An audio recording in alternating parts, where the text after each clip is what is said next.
Olá, gente, bom dia. Caíram da cama ou, né? Tem gente que caiu da cama e estão aqui, tem gente que não caiu da cama porque está na cama assistindo aí, né, a nossa aula de revisão. Bom, eu tenho um horário, esse horário de 1h aula, para falar, né, para dar essa revisão bem bacana aí para vocês. Eu vou iniciar dando algumas dicas, porque você tem mais uma semana, e essa semana não é de estudo para conteúdo que ainda falta, essa semana é semana de revisão, não tem jeito. Então, a gente vai passar o dia inteiro, né, falando sobre a prova da ESA, o dia inteiro, né, revendo os conteúdos que já foram trabalhados em sala de aula. Pessoal aí de casa, eu vou dar muita dica, né, mas essas dicas como você vai estudar essa semana. Verdadeiramente, você sabe muito bem que se você estudou, você fez o resumo. Então, essa semana é semana de olhar o resumo, tá? Vem cá. Aqui, ó. Vamos lá, gente. Eu sou professora de literatura, de gramática, enfim. A gente vai dar a revisão. E como a prova da ESA trabalha? É comum, é bem comum trabalhar dessa forma. Lá no edital está lá. Contexto histórico, que a ESA não trabalha. Características. Então, vamos lá. O que você vai fazer? Eu não sei se você já fez isso. Se você já fez, parabéns. Se não fez, vai fazer essa semana como tarefa aí de casa para a prova da semana que vem, tá? Então, vamos lá. Você vai trabalhar principalmente com características.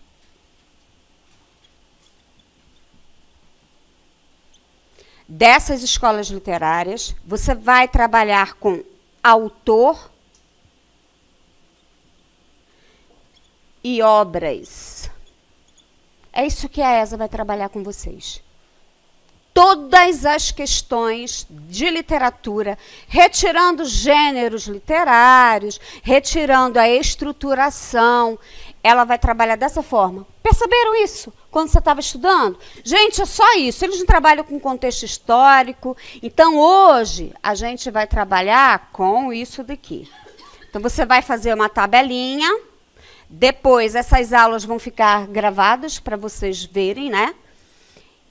Se você quiser pegar depois. Aí, o que você... Eu não vou fazer um quadro, né? Porque eu tenho 1h para falar sobre isso, tá? Nós vamos começar, né? Eles começam com quinhentismo.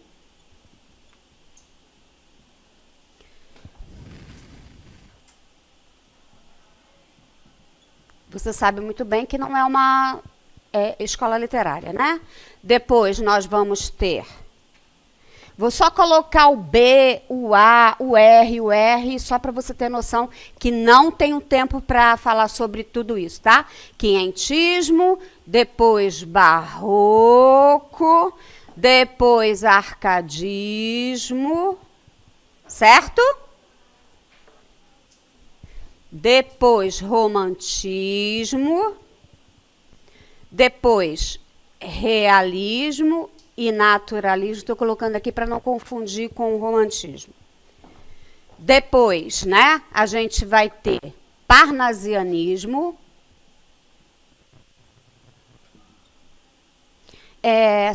Eu coloquei parnasianismo aqui porque nós vamos ter 3 escolas literárias trabalhando ao mesmo tempo, um ano depois, de 1881, né? E o parnasianismo também vai trabalhar juntamente com a próxima escola literária que eu vou ter. Qual é a próxima escola literária?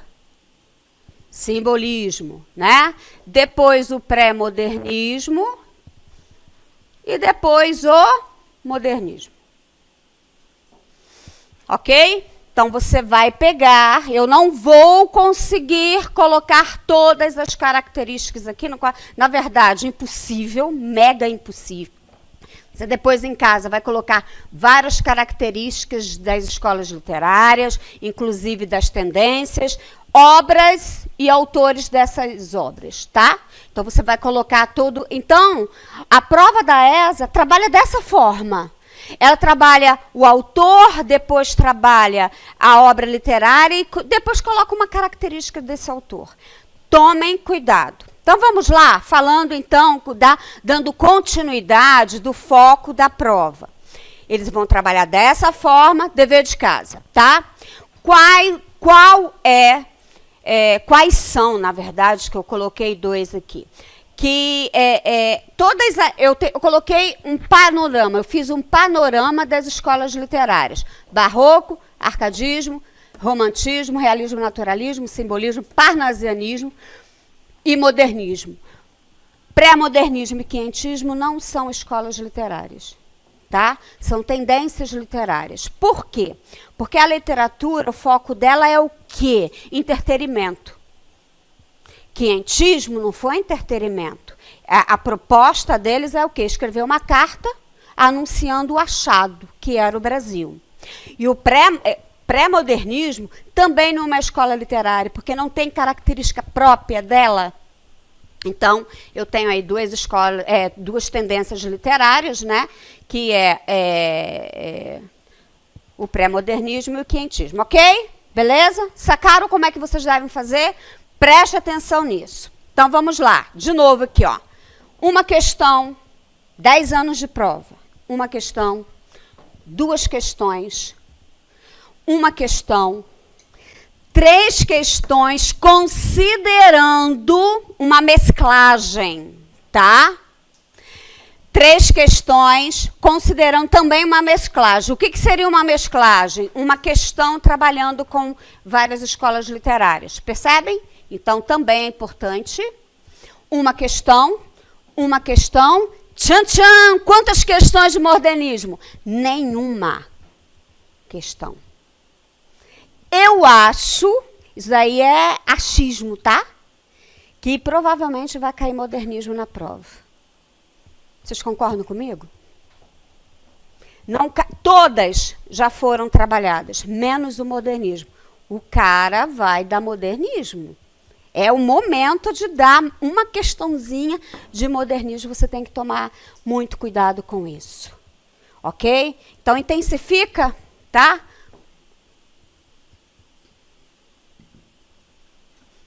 Intensifica aí. Ok? Vamos lá, gente. Literatura é um processo. Você sabe que, ora, ela é objetiva, ora subjetiva, ora objetiva, ora subjetiva, ora objetiva, subjetiva e subjetiva, tá? Então, a gente tem essa mesclagem aí. Ora, quando eu estou falando de uma obra objetiva, a gente está falando de uma obra racional, sem sentimento, né? Uma literatura solta, uma literatura racional. Quando eu estou falando de subjetivismo, eu estou falando de sentimento. Claro que o romantismo é o sentimento, né? Aí, tanto que eles colocaram 3 questões aí nas provas aí, sabendo que de vez em quando 2 questões, uma questão, é importante aí o romantismo, tá? Vamos lá? Lembra das características do barroco?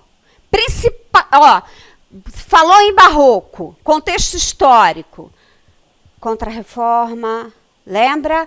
A Contra-Reforma, gente, surgiu aqui, 1517.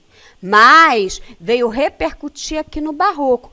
No Brasil, foi que época que surgiu o Barroco? 1601, aqui 1768, 1836, 1881, 1893, 1902, 1922, tem que estar no sangue. Ou seja, eu acabei de falar várias datas, e nesse processo de várias datas, você tem que situar o quê? Contexto histórico. Você tem que estar ligado, você tem que estar antenado. Vamos lá lembrar aqui, Época colonial. Fala aí para mim, galera aí de casa. Época colonial. Nós vamos ter desde o quientismo, que não é escola literária, só lembrando, até arcadismo. Certo? Romantismo e assim por diante, a gente tem uma época nacional. Lembraram disso? Então, você tem que trabalhar com... na prova não vai cair data. Não cai data. Mas você tem que saber mais ou menos como que aconteceu. O contexto histórico é muito importante, inclusive está no edital de vocês. Contexto histórico, muito embora saibamos que nunca caiu. Vamos lá, galera? Olha só. Algo que acontece aqui, vocês concordam comigo que vocês querem que eu faça uma revisão geral aqui ou fale mais do modernismo? O que vocês acham? Para mim, tanto faz. Posso falar de tudo hoje. Até meia-noite. Geral? Cuidado com isso daqui. Tá? Provável? Meu amorzinho, não tem tempo. Não tenho tempo. Vamos lá. Olha só. Quientismo, as características dele. Gente, a literatura é informativa. Se a literatura é informativa, vai informar alguma coisa do achado, ou vai informar como que os jesuítas estavam lidando, né, com a expansão da fé. Ou seja, literatura de catequese. Aqui eu tenho 2 autores principais, eu não sei, esqueci. Lembra aí? Quais são os autores principais? Caminhas e Padre José de Anchieta, ok? Eles vão... Anchieta vai escrever, né, literatura de catequese, né, documento de catequese para informar ao rei, aos reis não, né, ao clero do procedimento, e já, né, Caminha está falando, né, do achado. Agora vamos para a escola literária, né, barroco, que surgiu em 1601. Muito bom, 1601. Então vamos lá. Qual foi a obra que foi introduzida? Qual foi a obra que falou assim, olha, essa obra é uma obra que está iniciando, né, mais ou menos, né? Quando a gente coloca a data, gente, isso aqui é tudo mais ou menos, tá? Então, não trabalhe dessa forma. Então, em 1601, iniciou com a obra tal. Não, é tudo do mais ou menos. A única escola literária que teve data certa, início certo, vamos começar 1922 com o modernismo, que é a Semana da Arte Moderna, lembra? A única escola literária. Do resto, é tudo mais ou menos. Vamos lá, Prosopopeia de Bento Teixeira, certo? Agora, já que a gente tem o contexto histórico de procura de riqueza ou fiéis para encher a igreja, a gente está falando de contra-reforma, a gente está falando de mercantilismo, a gente tem uma dualidade, culto do contraste, justamente por causa disso, por causa dessa procura da riqueza, né, e por causa da fé. Então, é a única escola literária brasileira que nós vamos ter, né, 2 focos aí. Uma, né, o antropocentrismo e outro, o teocentrismo acontecendo ao mesmo tempo. Por isso que a gente tem essa dualidade. Por isso que a gente tem esse confronto, né, por causa desse contexto histórico, ok? Culto à forma, subjetivismo, rebuscamento, tudo isso são características próprias, né, do nosso lindo e grandioso barroco, tá? Lembraram dessas características? Vamos falar dos autores, extremamente importante. Gente, você tem que chegar na prova com os autores, características na ponta da língua. Saiu da prova, cara, pode esquecer, porque certamente a ESA não vai trabalhar com isso. A ESA coloca, né, a literatura justamente para peneirar. É questão de concurso, ver se você estudou ou não, tá? Mas isso daqui você tem que decorar, não tem jeito. Vamos lá? 2 autores aí do barroco, que eu já esqueci. Aleijadinho, aqui, ele era poeta, ele era romancista, ele era contista, ele faz parte da literatura? Não, ajuda aí. Gregório de Matos, Guerra. Tá, o que ele escreveu? Gente, ele escreveu diversos poemas, ele foi chamado, né, como apelidado como Boca do Inferno, ou seja, ele falava muito mal, é o primeiro autor que vai falar de corrupção. Corrupção não é novo, né? Essa ideia de corrupção não é nova. Corrupção surgiu desde o nosso, no início, né, do descobrimento. Então, ele vai escrever, quando ele fala de corrupção, a gente está falando de sátiro. Mas ele também fala de amor lírico. Mas também ele está falando do filosófico. Então, a gente tem aí algumas obras, né, que vão fomentar essas três ideias, tá? O lírico, o filosófico e o filosófico sacro, né? Vamos colocar o sacro aí. O lírico e o satírico. Boca do Inferno foi satírico. Inclusive, ele saiu até do país, né? Justamente porque essa Boca do Inferno. Só que não tem somente o Gregório de Matos. Tem mais um aí. Fala aí. Lembra aí para mim. Olá, gente. Bom dia. Tem outro padre aí? Vieira? Padre Antônio Vieira. Padre Antônio Vieira, né, certamente aí escreveu sobre os sermões. O principal sermão dele, que todo mundo fala, o sermão da sexagésima. Muito bem, vocês estão estudando mesmo. Legal, bacana, adoro que vocês, assim, né, estudem para provar aí que firme nas promessas. Certo? Beleza? Lembraram disso? É uma literatura interessante? O que vocês acham? Por que é interessante? Gente, Gregório de Matos é rebuscado. Lembra do conceptismo e o cultismo? Vamos lá lembrar duas características próprias aí do barroco. Não, arte pela arte, a gente está aqui. Parnasianismo. Vamos lembrar o rebuscamento de Gregório de Matos, culto da forma, preocupação da forma, figura de linguagem. Isso traz um texto pesado, um texto que a gente tem que pensar assim, uau, eu não entendi nada do que ele falou.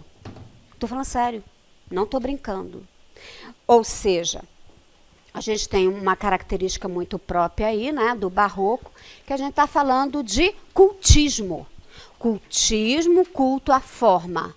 Então, metrificação, rima, figura de linguagem, rebuscamento. Cuidado com esse cara, ok?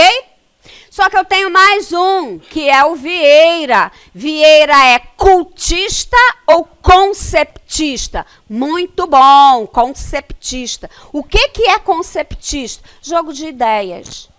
Claro, gente, a gente está falando de sermão, né?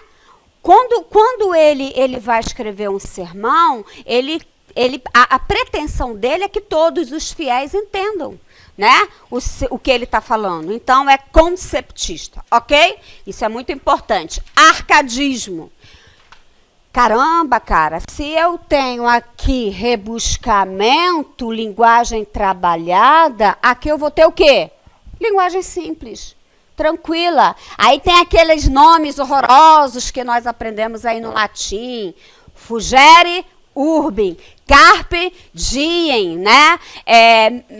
Aurea mediocritas, ou seja, o que esses nomes trazem para a gente?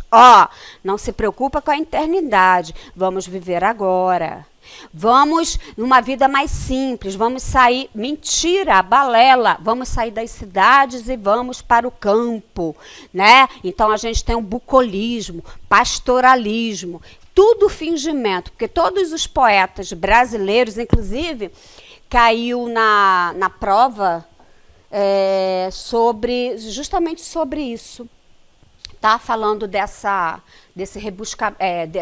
simplicidade, né, do dia a dia das pessoas. Vamos lá? Arcadismo. Tem quantos autores aqui? Vários. Vamos lá para o principal. 1768, ok? É isso mesmo, gente? 68. Certo? Tá. Quantos autores a gente tem aqui? Uma pregada. Qual foi a obra, né, que marcou o arcadismo? Que autor, primeiro? Isso, muito bem, o Claudinho. Lembra do Claudinho? Manuel da Costa, muito bom. O Cláudio escreveu sobre... Inclusive, Cláudio e Manuel da Costa, mas Antônio Gonzaga, fizeram parte da Inconfidência Mineira, tá?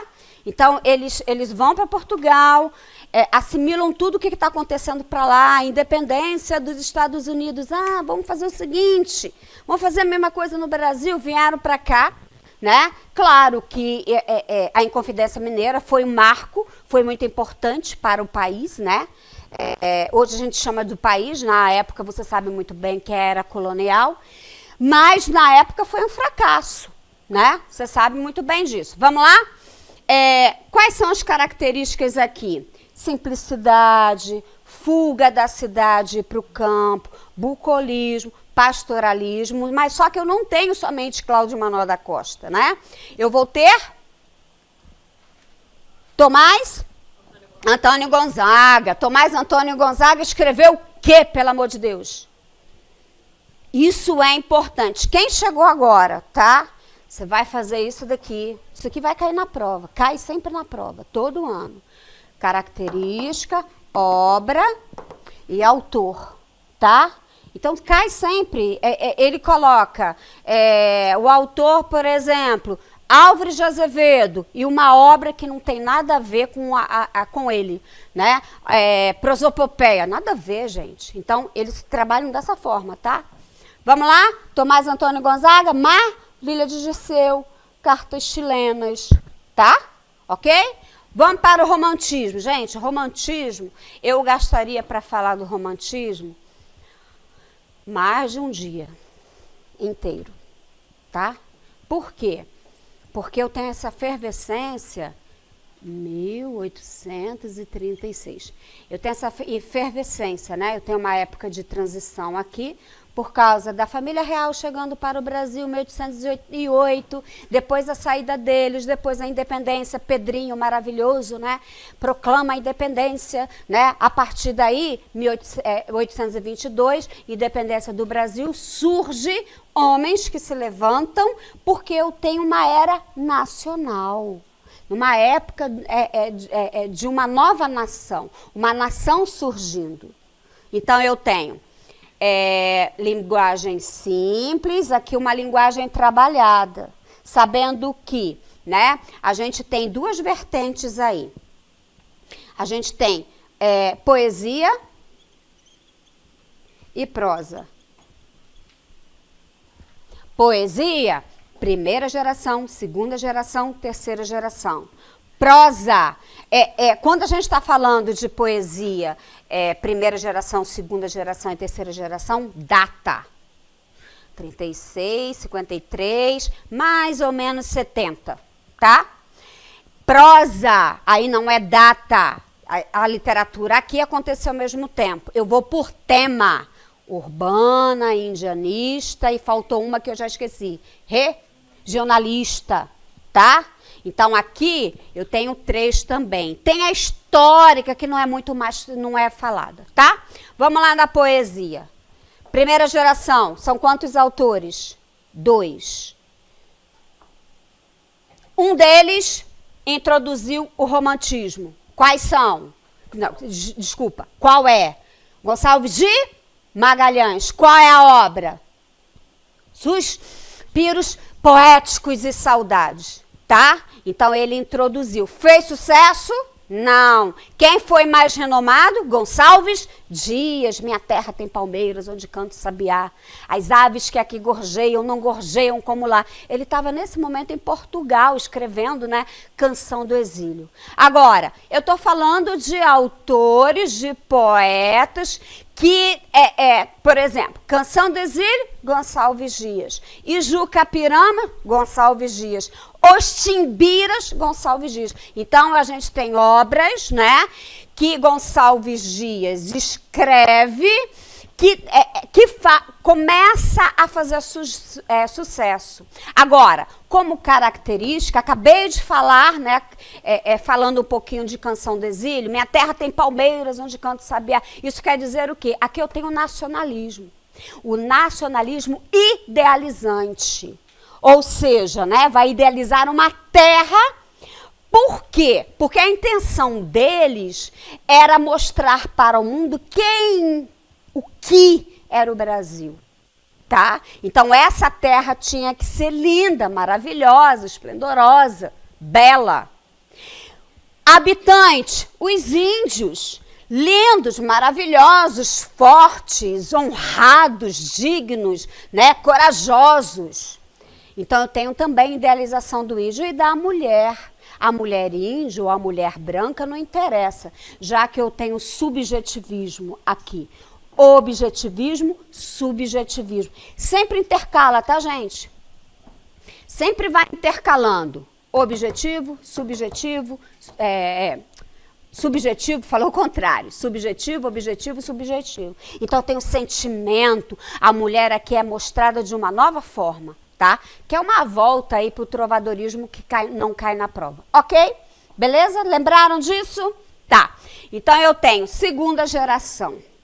A segunda geração, a chamada, né, é ultrarromântica. Aqui é primeira geração indianista, nacionalista. A segunda geração, ultrarromântica. O que quer dizer isso? Muito romântica. Ah, se é muito romântica, que não... Gente, olha só. Quando se fala de ultrarromantismo, a gente está falando de uma época, por exemplo, que nós temos 4 autores aí. Um principal. Alvinho, lindo e maravilhoso e mórbido. Vocês já leram o conto da taverna? Pega o conto da taverna para vocês lerem. Principalmente, são vários contos dele, né? Ah, mas professora, você está falando de poesia. Mas o cara era mórbido. Ele, além de escrever poesia, né?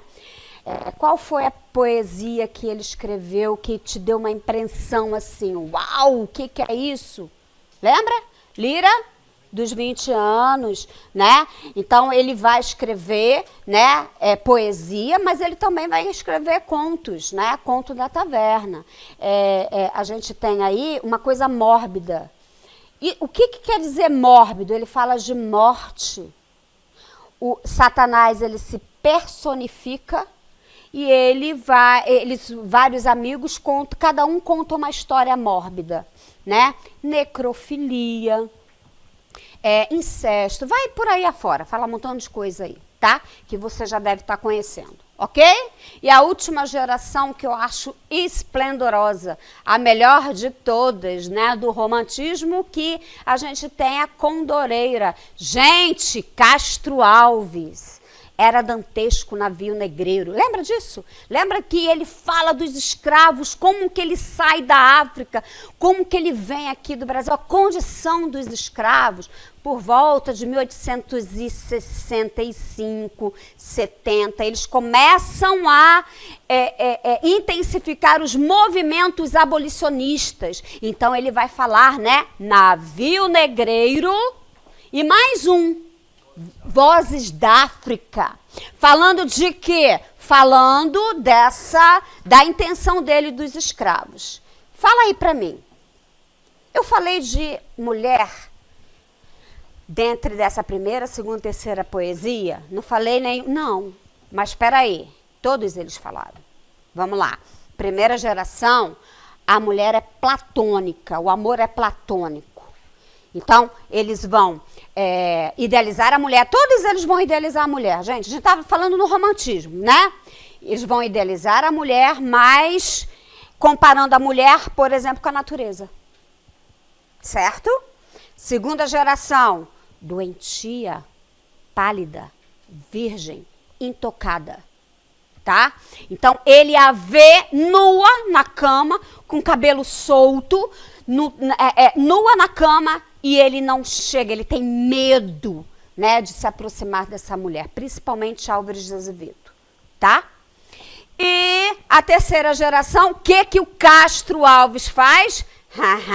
Vou pegar. E ele pega. Viram a diferença? Tá? Então, parece que é algo gradual, e chega Álvares de Azevedo, o que é isso? Vamos lá e tasca aí, né? Bora. Certo? Perceberam isso? Vamos lá? Eu falei de 4 aqui, né? 4 autores. Vamos lá. Alvinho, que vocês já falaram, Álvares de Azevedo, Casimiro de Abreu, Fagundes Varela e Junqueira Freire. Tá? Já na terceira geração, eu tenho 2. Aí eu falei só de um, Castro Alves Souza Andrade, que também falou dos escravos. Então, vamos lá. Gonçalves Dias, Álvares de Azevedo, Castro Alves, o mais renomado. Isso não quer dizer que você não venha estudar os outros, tá? Vamos estudar os outros aí. E na prosa? Na prosa, qual é o autor que eu tenho que enfatizar aí? Machado de Assis no romantismo? Não. José de Alencar. Gente, é José de Alencar. José de Alencar foi um homem, né? Um romancista romântico. Gente, romance romântico não é redundante, tá? Porque existem romances modernos, romances realistas, naturais, entendeu? Beleza? Então, romance romântico. É o único autor bem completo. É o mais completo. Ele escreveu Senhora. Ele escreveu o Guarani, o Birajara, Iracema, né? Então, ele escreveu... Ele vai ser o mais completo aí, tá? Vamos lá. Romance urbano. Eu tenho 2, tá? A Moreninha. Quem escreveu Moreninha? Joaquim Manuel de Macedo. Ele escreve a Moreninha. Meio água com açúcar, aquela coisa assim, bem aguinha com açúcar? Pois é. Mas vem José de Alencar, vamos tirar essa parada aí. Vamos escrever, aí ele escreve Senhora, que fez muito sucesso, tá? Só lembrando aqui, a gente tem uma época, né? Hoje a gente fala de romance. Mas na época não era romance, era o chamado muito bom, gente, folhetins. O que seria folhetins? Era uma tiragem, né, que eles colocavam por capítulo dentro do jornal. Era um folheto dentro do jornal. Essa ideia de folhetins fazia, né, muito sucesso lá na França. Eles trouxeram essa ideia para cá, né, para você ter ideia. Fez tanto sucesso que Álvares de Azevedo ficava na fila para comprar o jornal para ler na faculdade de São Paulo que ele estava estudando. Fez muito sucesso, tá? A gente está falando de Álvares de Azevedo, segunda geração, ok? Tá, urbana. O que é prosa urbana? Como eu falei Senhora, como eu falei a Moreninha. A gente está falando de um local, né? Dos grandes centros urbanos, a gente está falando da corte, Rio de Janeiro, ponto, tá? Indianista. É uma obra, né? São 3 obras aqui. O único que eu posso falar é José de Alencar. É o único que escreveu romance romântico indianista, tá? Foi José de Alencar. Ele escreveu 3 obras aí. O Birajara, que é antes do descobrimento. Iracema, no momento da colonização. E o Guarani, quando, né, o Brasil já tinham tomado posse das terras, tá? Então, você sabe muito bem, você conhece a história, a gente tem a idealização do índio muito grande, uma coisa assim, gente, o sonho de toda mulher. Veja bem, eu não posso demorar não pode sacanear não. Não posso brincar muito não. Vamos lá, sonho da toda mulher é conhecer um índio, por exemplo, o Peri. Você sabe a historinha do Peri?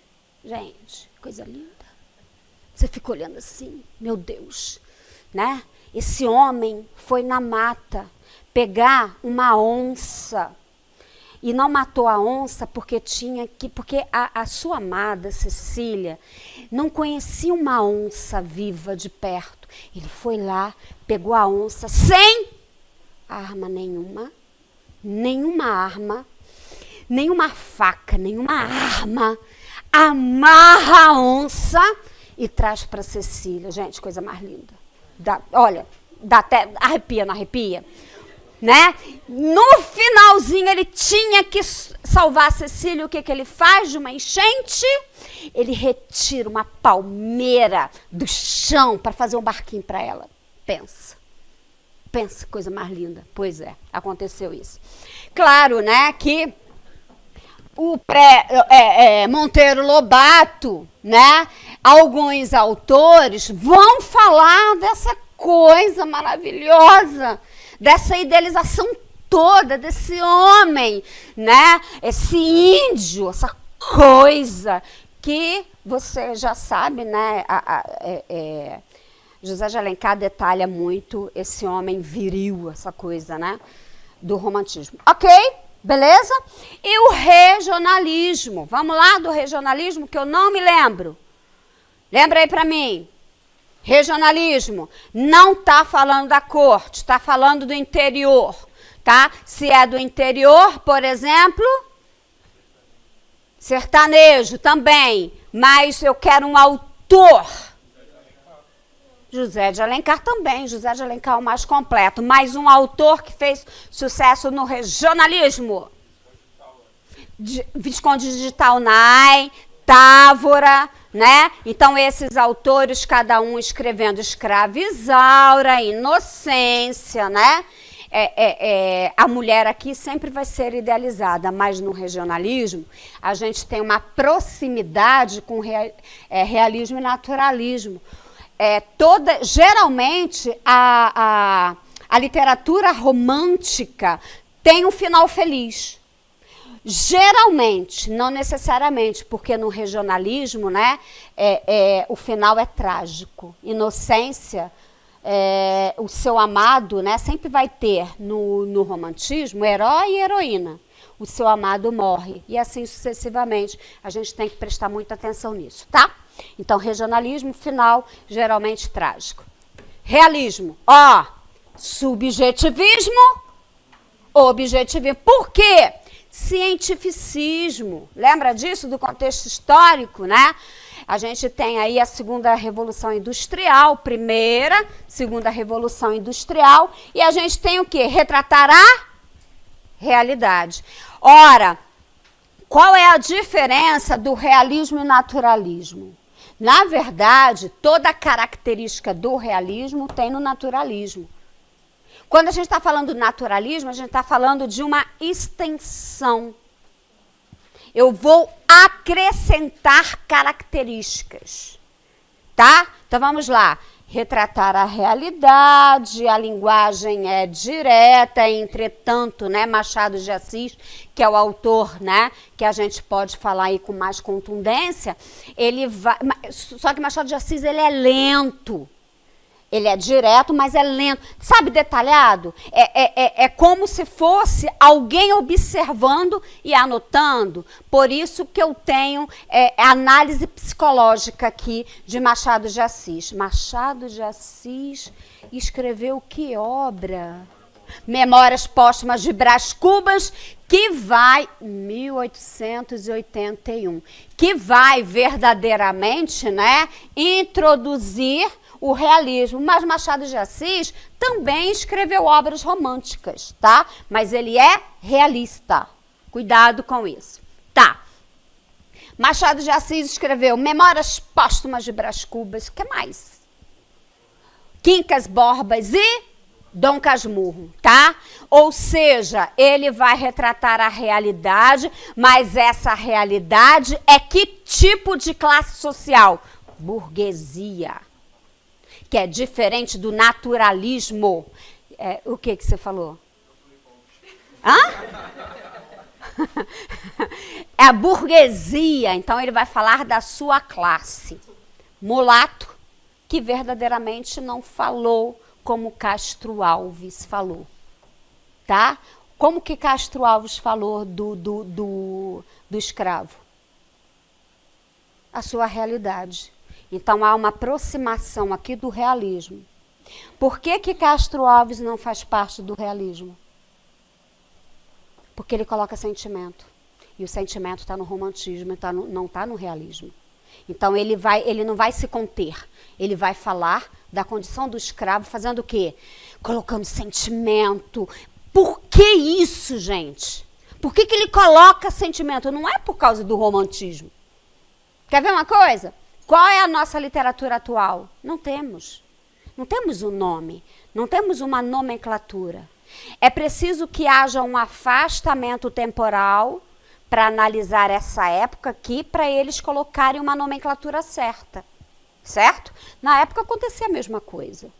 Tá? Então, ele escreveu com esse sentimento para fazer com que as pessoas percebam a condição do escravo. Então, tinha que colocar os seus sentimentos. Ok?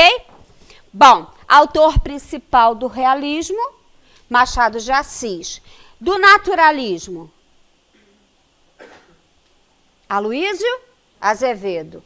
Ó, Memórias Póstumas de Brás Cubas ou Mulato. Mas que fez mais sucesso no naturalismo do Aloysio Azevedo foi o Cortiço. Não foi o Mulato, tá? Então vamos lá. Diferença do realismo e naturalismo. O que vocês lembram aí? Zoomorfismo. O que é isso? Zoomorfismo. Isso, comparar, né, os seres humanos com os animais, tá? Isso é fácil a gente compreender. É só isso? Ora, qual é a classe social que Machado de Assis trabalhava? Burguesia. E no naturalismo? Dos marginais, os pobres, as pessoas necessitadas, as prostitutas. Gente, Cortiço, Rita Baiana, Jerônimo, João Romão, tem tanta, né? Parece, o Cortiço parece mais uma novela do que um romance, né? Romance naturalista, tá? É só isso da diferença? Tem mais diferença aí. Uma diferença muito importante que você tem que perceber. Cientificismo, determinismo. Aqui, ó, eu tenho determinismo, eu tenho evolucionismo, tá? A gente vai ter aí o positivismo, tudo isso daí integrando, né, uma escola literária chamada de naturalismo que vai diferenciar verdadeiramente uma escola literária de outra escola literária. Certo? Beleza? Tá. Faltou um autor que escreveu Ateneu. Raul de Pompeia. Raul de Pompeia não se sabe se ele é naturalista ou se é realista. Por quê? Né? Porque, ora, ele tem traço aí, né, de realismo e naturalismo. Então, não se sabe ao certo. Alguns falam que é naturalistas. Por exemplo, na bibliografia de vocês, eles passaram uma obra que verdadeiramente não fica claro se os autores, né, da obra, da bibliografia, tendem para ser o Ateneu, Raul de Pompeia sendo realista ou naturalista, tá? Beleza? Não, parnasianismo. Olha só, gente. Vou colocar assim, tá? Vou colocar... Peraí. Até aqui. Não, até aqui mais ou menos. Olha só.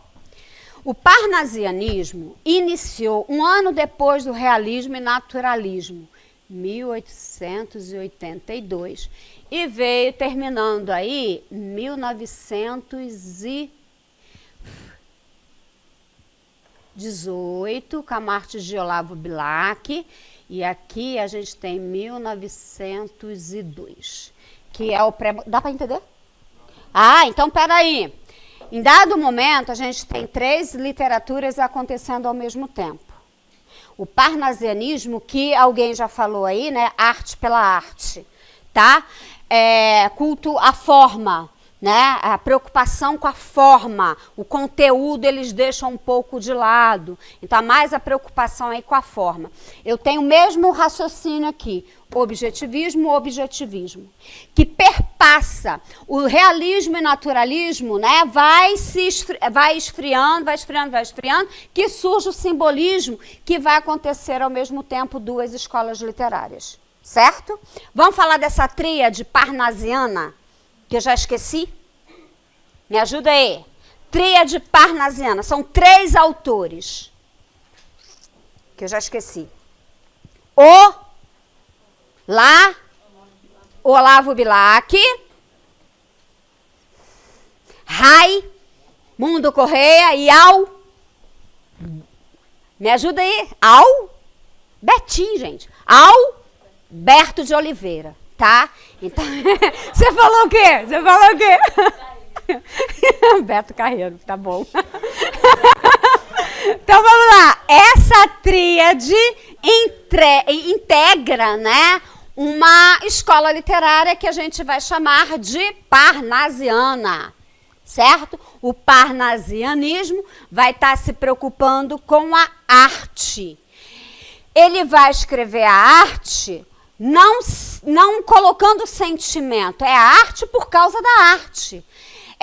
Aí vem Olavo Bilac, que é o autor mais renomado, né, parnasiano aí, que depois, aqui no modernismo, com o poema Os Sapos, fala, né, Manuel Bandeira fala de que Olavo Bilac é um parnasiano aguado.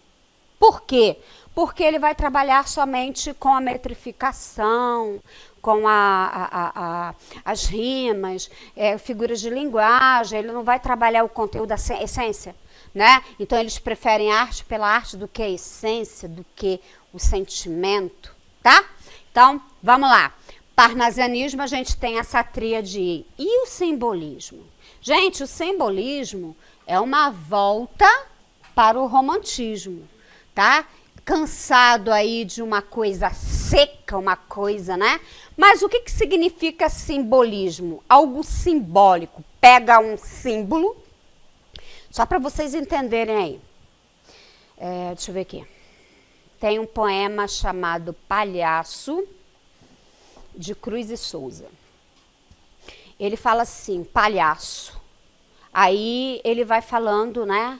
Desse palhaço, olha que coisa interessante, né, acontece no nosso dia a dia. Fala do palhaço, esse palhaço palhaço é o quê? Não é feliz?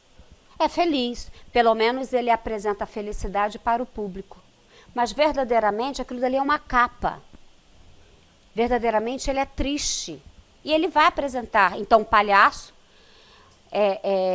a significação, a simbologia desse palhaço, só para você entender o que é simbolismo. Mostra-se o palhaço, né? Só que esse palhaço apresenta uma coisa que ele não é. Olha que legal. É um poema, né? Sugestivo, fluido, um poema, né? Que apresenta uma ideia, vai te sugerir uma ideia para você interpretar. Tá? E nessa interpretação, você vai ver símbolos saindo dali para você, né, começar a refletir sobre isso. Tá? Olha a diferença. Simbolismo, né? Eu falando desse poema Palhaço, e alguns autores descrevendo uma taça grega. Estou falando do parnasianismo, lembra? Tá?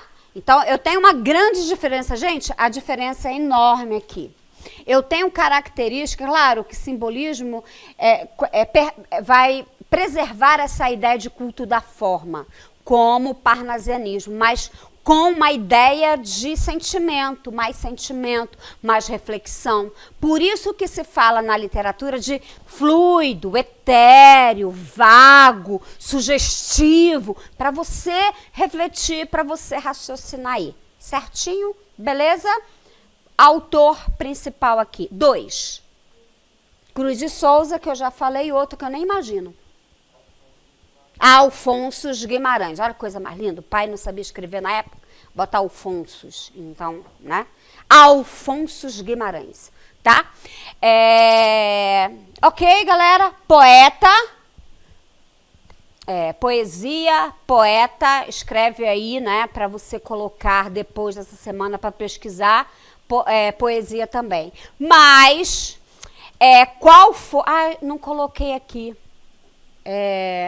Vê se dá para ver aí. Câmera de ação. Dá para eu escrevendo aqui, consegue enxergar aí, pessoal aí de casa? 1800 e 1800? Ah, tá, 93, beleza. Dá para ver? Qual é o marco? Aqui eu já falei. E aqui? Mi, sal e broquéis. Muito bom. Isso é bom, cara. Isso é muito bom. Missal e broquéis. Gente, pré-modernismo. Inclusive cai uma questão aí, Os Sertões de Euclides da Cunha, que é uma literatura jornalística, é mais jornalística do que outra coisa, né? Os Sertões, e foi anulada, né? Essa questão foi anulada, ok? Lembra de alguma coisa de pré-modernismo? O que você lembra? Nada? Nada? Qual é a característica aqui? A semana de 22, 1922. Tô aqui, antes de 22. O que aconteceu aqui? Não está acontecendo muita coisa não, gente. É pré-modernismo. Ou seja, não é escola literária, né? Não tem característica própria. Ela vai pegar algumas características passadas, ou seja, regionalismo, né? Falando dos negros, por exemplo, Lima Barreto, né? Então ela vai pegar algumas características passadas e vai antecipar um pouquinho o modernismo. Extremamente importante. São 4 autores aqui. Quais são? Isso, Monteiro Lobato, legal. Lima Barreto, muito bom. Que mais? Graça Aranha e mais um. Augusto dos Anjos. Augusto dos Anjos é um pré-modernista que vai lembrar a segunda geração romântica, tá? Por causa da morbidez dele, tá? Ele também é mórbido, falando, né? Psicologia do vencido, não sei se vocês já ouviram. Eu, filho do carbono e do harmoníaco. Não? Não? Sim? Não, sim. Tá. Marco introdutório aqui que eu não sei, já esqueci.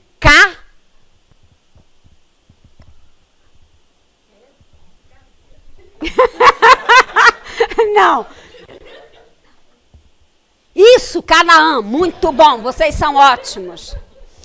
Canaã, né? E a gente tem, por exemplo, Canaã, quem escreveu foi Graça Aranha. Os Sertões, quem escreveu foi Euclides da Cunha e Lima Barreto. Quais foram as obras, ou qual é a obra? Liminha. O Triste Fim de Policarpo Quaresma. Gente, daqui tem que estar no sangue. Isso aí cai na prova. Autor, obra e características. Certo? Vamos falar dessa coisa aqui maravilhosa? Na verdade, as vanguardas europeias estavam acontecendo aqui. Aonde, gente? Vanguardas europeias estavam acontecendo aonde? Muito bom, Europa. Excelente, gente. Muito bom. Na Europa, esses autores brasileiros foram para lá e a gente tem aí uma coisa muito interessante, tá? Primeira geração, segunda geração e A terceira geração, não se sabe ao certo se é terceira ou se é contemporânea, tá? Mas a gente sabe de autor. Vamos lá lembrar? Primeira geração, rompimento com o passado. É como se eu fizesse isso. Eu não vou apagar, né? Porque tem gente copiando. É como se eu fizesse isso. Ó, pam, apagasse tudo aqui. Ou seja, é uma fase, a chamada fase heróica. Heróica por quê? Porque eles queriam romper com o passado. Essas vanguardas europeias vieram, né, para o Brasil através de alguns autores. Inclusive, qual foi o autor que criticou Anita Malfatti em 1917? Monteiro Lobato. Criticou por quê? Porque o cara é conservador, tradicional. Aí pinta, né, uma obra na sua disposição, ele vai lá e vê aqueles quadros, né, A Boba, O Homem Amarelo, né, e ele vai falar muito mal. Oswald de Andrade, primeira geração, Oswald de Andrade chega e fala assim, ué, que negócio é esse? Ele criticar. Gente, Anita Malfatti, ela foi tão criticada, né, por sua exposição em 1917, que ela não pintou mais. Ela só veio a pintar em 1922, na Semana da Arte Moderna. Tá? Isso quer dizer o quê? Que Oswald de Andrade, inclusive Oswald de Andrade trabalhou na tipografia, na revista de Monteiro Lobato. O que ele faz? Né? Vamos pensar, nessa época aqui, ó, vamos pensar num momento estratégico para apresentar esse tipo de arte para a população. Em 1922, Semana da Arte Moderna. Tá? Fevereiro, né? Apresenta a Semana da Arte Moderna, foi um sucesso! Mentira! Foi um fracasso! Por que foi um fracasso? Caraca, velho! Tudo novo, tudo lindo. Por que foi um fracasso? Porque na época, nós, tradicionais, né, queriam uma apresentação tradicional, né?